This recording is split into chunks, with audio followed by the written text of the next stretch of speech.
Doctor? What are you doing over that side? You're always on the other side. I fancied a change. Really? Yeah, my TARDIS, my rules.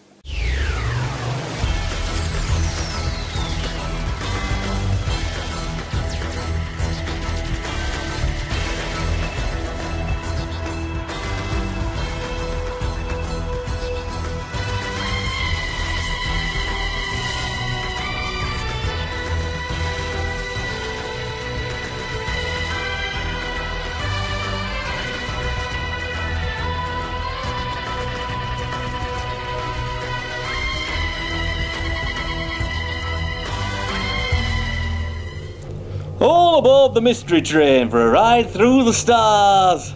You're sounding in much better spirits this week, Dr. Weasel. I thought you'd be upset with the prospect of losing a companion after last week's confrontation between Clara and the Doctor. Look, I think of it not so much as losing a companion as gaining a bit more cupboard space at TARDIS. Which is functionally infinite in interior dimensions. Functionally, aye, but the sooner you get your knickknacks and gewgaws out of my roundels, I'll be a happier time, Weasel.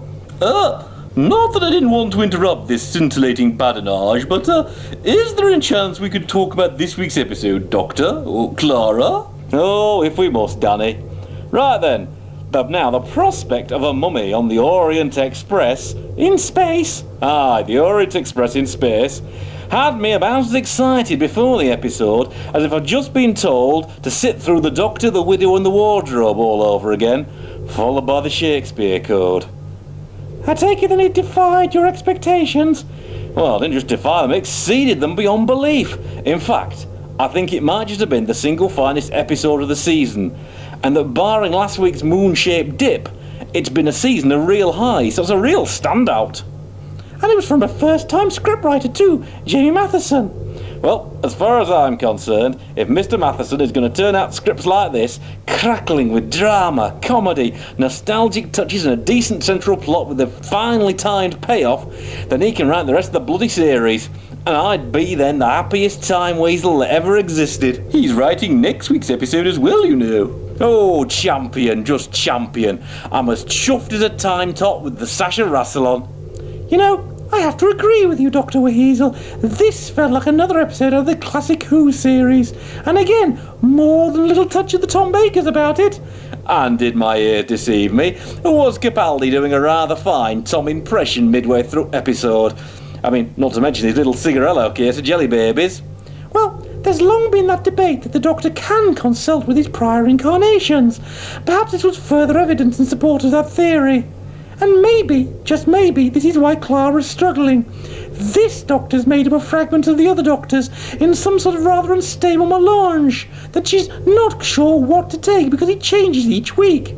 Aye, maybe you're reading too much into it, and maybe they just discovered Capaldi could do with the impression and slipped it in as a little Easter egg for the long-time viewers. Any road. By this point in the production schedule, the writing crew would have a clearer idea of just what this Doctor could do. And I think that's why it's there. I love the continued focus on just how alien this Doctor is. That point when he told that chap he was going to die in 66 seconds. And then, just to keep on giving him data while he died. Oh, fair give me the collywobbles. What a ruthless bastard.